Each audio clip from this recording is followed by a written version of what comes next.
Құрметті оқушылар, біз әрі қарай қазақ тілі сабағын жалғастырамыз. Келесі біздің тақырыбымыз ас мәзірі. Ас мәзірі меню. Ас болсын. Приятного аппетита. Яғни сіз бір оқушыны тамақтанып отқан көрсеңіз, ас болсын деп айтыңыз. Приятного аппетита. Ас мәзірі.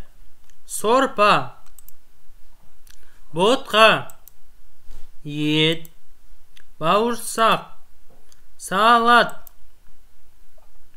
су, шырын, сүт. Мен шырын аламын. Мен сорпа аламын. Ал, тыңдайық, қайталайық.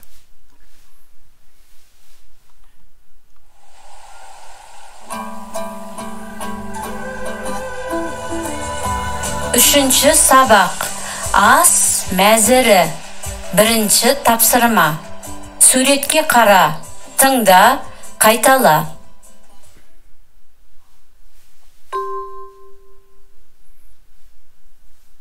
Сорпа, ботқа, ет, бауырсақ, салат, су,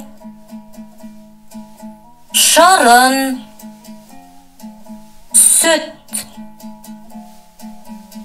Мен шырын аламын.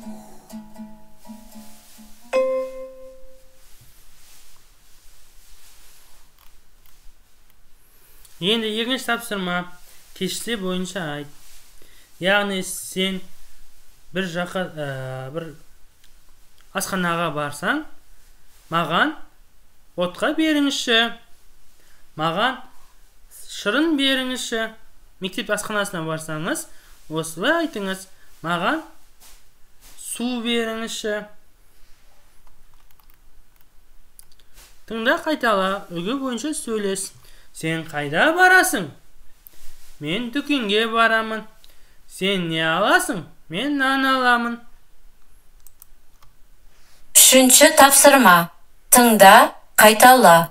Үлгі бойынша сөйлес.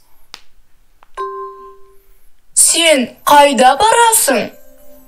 Мен дүкенге барамын. Сен не аласың? Мен нан аламын. Ал, тағы өзіміз қайталайық. Сен қайда барасың? Мен дүкенге барамын. Сен не аласың? Мен нан аламын. Ал, төртінші тапсырманы толықтырып жазайық. Сен салат аласың ба? Иә, мен салат аламын. Яғни аламын немесе алмаймын қоюымыз керек. Сен шай аласың ба? Жоқ, мен алмаймын. Сен шырын аласың ба? Я, мен шырын аламын. Сен ботқа аласың ба? Жоқ, мен ботқа алмаймын. Ал, жаңа сөздер. Ас мәзірі, меню, ас болсын, приятного аппетита.